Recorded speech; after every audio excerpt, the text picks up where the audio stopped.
Yo, yo. Decision modeling is today. All right, let's go. Decision modeling. How are you guys? At a goal of like 42 videos in 2 days. But yesterday, by video number like 9, my voice started making these awkward like sounds, so I had to stop. So, what is decision modeling? Well, kind of like if we take what modeling means, is we're kind of like describing how we would approach something. So decision modeling is how we would approach decision making, right, or decision taking. How repeatable business decisions are made. Imagine decision modeling shows how repeatable business decisions are made. Fuck yeah. So okay, أخو من Yuki. Now, here it is, the description. Decision models show how data and knowledge are combined to make a specific decision. Decision models can be used for both straightforward and complex decisions. Straightforward decisions models use a single decision table or decision tree to show what a set of business rules. We just kind of like looked into it, right? Like, earlier when we were talking about decisions in the previous chapter, decision analysis. So it's either this happens, we do this, or this is the tree that we think about, or this is the protocol, or something like that, right? Like we kind of like, we have different formulas depending on the complexity. Complex decision models break down decisions into their individual components so that each piece of the decision can be separately described, and the model can show how those pieces combined make an overall decision. It makes sense because ultimately, like, this happened, we're thinking of this, this, and this. This leads to this leads to that. To get to this, we looked at this and that, and like how and why and where, and we kind of like fit all of these in between, and then ultimately you kind of have like a plan where somebody gets to choose from one of them. The information that needs to be available to make the decision and any sub-decisions can be decomposed using the model, right? Because the idea is like, we have pieces of information, but where does it fit? And like that's where the model kind of like translates. Each sub-decision is described in terms of business rules required to make the part of the decision. A comprehensive decision model is an overreaching model that is linked to processes, performance measures, and organizations. It shows where business rules come from and represents decisions as analytical insight. The business rules involved in a given decision may be definitional or behavioral. Wait, the comprehensive decision model is an overarching model that is linked to processes. Correct. There's no point for us to kind of like sit and decide how we want, sit and kind of like create a model on how we want to decide if there's no process that's necessary for it, right? That's why like small businesses kind of like have a one-man show. They don't have a decision model. It's just one man that makes most of the decisions. And that's probably why they get stuck, because they never systematize this approach. So it's linked to processes, performance measures, and organizations. It shows where the business rules come from and represent decisions as analytical insight. Again, like the reason we do this is because not because it's just necessary, but because it supports and it helps and expands on certain things. The business rules involved in a given decision may be definitional or behavioral. For instance, a decision validate order might check that the tax amount is calculated correctly, a definition rule, and that is the billing address matches the credit card provided, and that's basically the behavioral rule. All right, so here they're kind of like pointing at procedures, right? Like, did the person fulfill the requirements, or does he have the right attributes for him to kind of like take a step forward or something like that? That's what they're looking at. Decision tables and decision trees define how a specific decision is made. A graphical decision model can be constructed at various levels, of course. A high-level model may only show the business decisions as they appear in business processes, while a more detailed model might show as is or to be decision-making is enough detail. I think my biggest issue with them is super long sentences. So a more detailed model might show as is or to be decision-making is enough detail to act as a structure for all relevant business rules. You get what they're talking about. What they're talking about is just the detailed model kind of like shows it as it is, or to be, as in like connects it to something else. But that's the power of the details, right? The translation from A to Z. What are the elements? Well, the types of models and notations. There are several different approaches to decision modeling. Decision tables represent all rules required to make an atomic decision. It's the matrix, right? Yes, no, yes, no, yes, no. Decision trees are common in some industries, like if this happens, we open these two. If this happens, we open these three. We open this, right? And generally used much less often than decision tables because decision trees are kind of like quite complex, so they're higher up in the hierarchy. Only these two, interesting. Complex decisions require the combination of multiple simple decisions to a network. This is shown using dependency or requirements notation. All of these approaches involve three key elements: decision, information, and knowledge. There's something that I actually like have a conversation around. Like, you know, with enough information, you add experience, you get understanding. With enough understanding, you add experience. You mix information with experience, you get understanding. With experiences and practical experiences and action. And you mix basically like, you know, understanding with experience, then you get knowledge. And you mix knowledge with experience, you get wisdom. So it seems to be kind of like, you know, the decision-taking process, that's why I say taking process, becomes a lot intuitive, a lot more intuitive. You start seeing the path in front of you. It stops becoming mental. It starts becoming like, you know, it's a relationship with the outside world. So decisions become like this.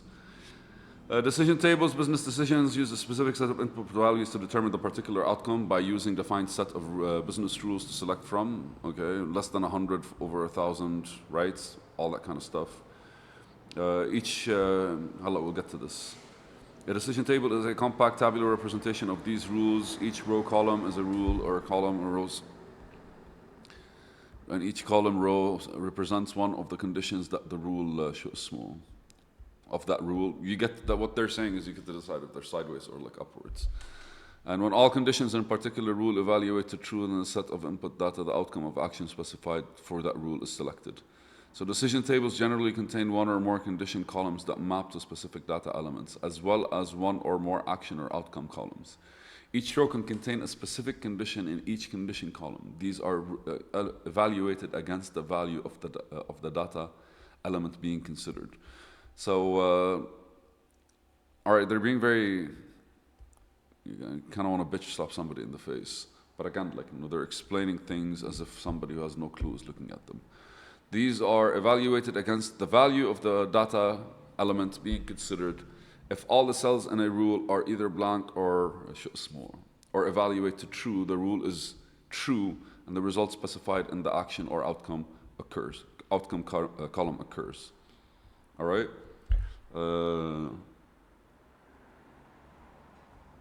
Loan amount, age, 1 second, please. All right, I'm sorry. To continue, all right. So when it comes to basically like decision tables, this one is a simple example. Like loan amounts, less than $1,000, he has to be basically above 18. Between 1,000 and 2,000, he has to be above 21. If it has to be above 2,000, it has to be above 25. They're arbitrary rules, right? Like, no, I don't understand. What if I'm 18, but I actually have a business and I'm taking a loan on the business? But they're just giving us an example. So decision trees are also used to represent a set of business rules. Each path on the decision leaf node is a single rule. Each level is in the tree represents a specific data element. The downstream branches represent the different conditions that must be true to continue down that branch.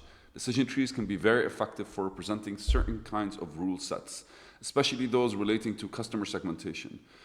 As with the decision tables, the decision tree selects one of the available actions or outcomes. A leaf node shown on the far right on the bottom of the tree base. So leaves, what's a tree? A tree is like a stump and then branches and then leaves.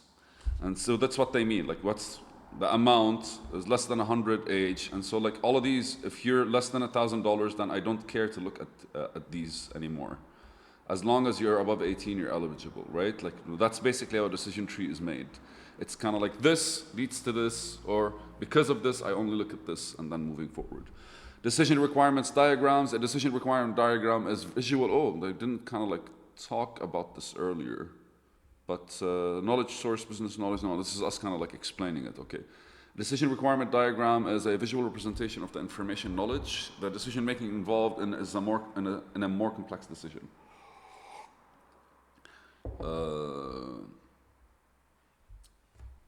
So decision tree and a decision table are basically like a simpler format of like, if this happens to go to this. But a diagram, requirements diagram, is more of like what are the attributes that exist that kind of like we need to know before we actually weigh a decision to be yes or no. They contain the following elements. They contain decisions shown as rectangles. Each decision takes a set of inputs and selects the defined set of possible outputs applying business rules, similar to a tree, by the way. Input data shown as ovals, representing data that must be passed as an input to a decision on the diagram. Business knowledge models shown as a rectangle with the corners cut off, representing sets of business rules, decision tables, decision trees, or even predictive analytic models that describe precisely how to make a decision, of course.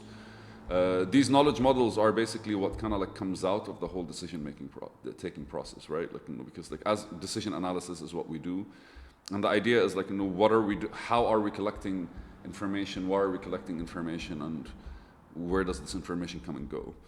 Knowledge sources shown as a document representing the original source documents or people from which the necessary decision logic can be or has been derived.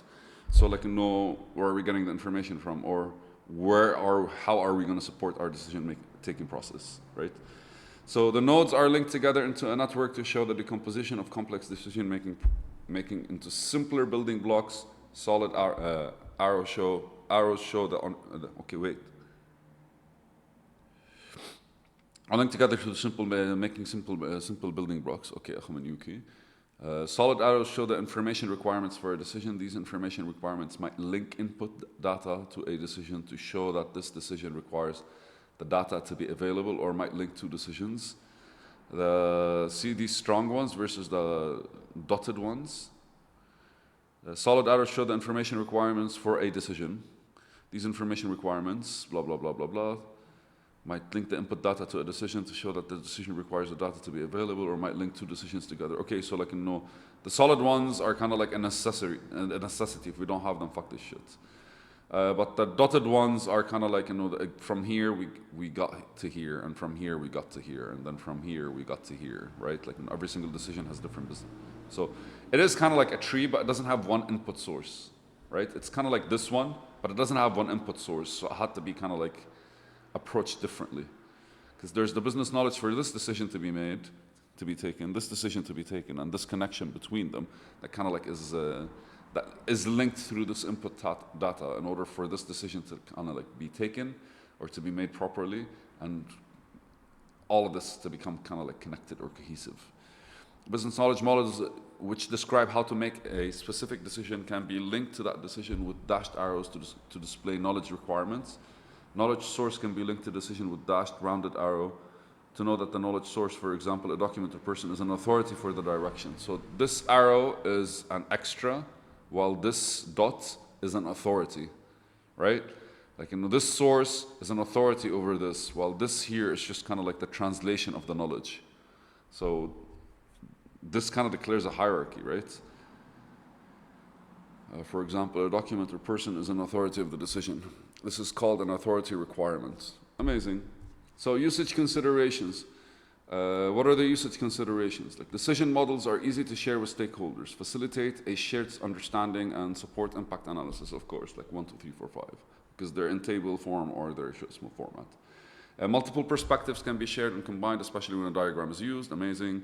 Simplifies complex decision-making by removing business rules management from the process. Really, like, you're reducing documentation and visualizing it. Of course, it's going to be amazing. Assists with managing large numbers of rules and decision tables by grouping rules by decision. This also helps with reuse, of course.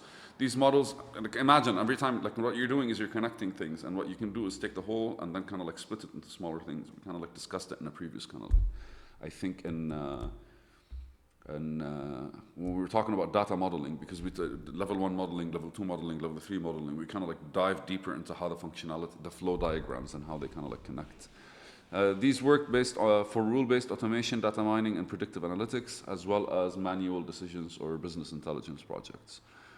What are the limitations? Adds a second diagram style while modeling business processes that contain decisions. This may add unnecessary complexity if the decision is simple and tightly coupled with the process. Okay. May limit rules to those required to known decisions, and to limit the captured rules not related to known decision. Defining decision models may allow an organization to think it has a standard way of making decisions when it does not, may lock an organization into a current state decision-making approach. Yes, if they're not revisited or checked, basically, or kind of like, double-checked, what we end up doing is we kind of like, we might end up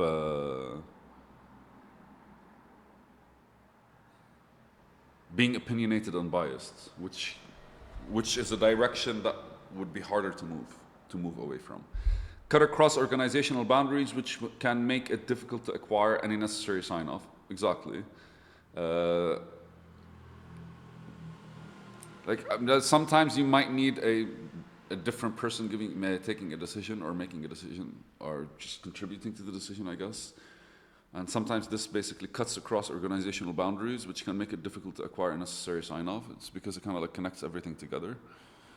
And may not address behavioral business rules in a direct fashion, exactly. And business terminology must be clearly defined and shared. Definitions developed to avoid data quality. You're talking with people that are not necessarily like connected to all of you. So it's all about clarity, right? You're always trying to communicate something to somebody through a different method. That's basically business analysis. Like you're searching for something and you're figuring something out. I love you guys. Yallah.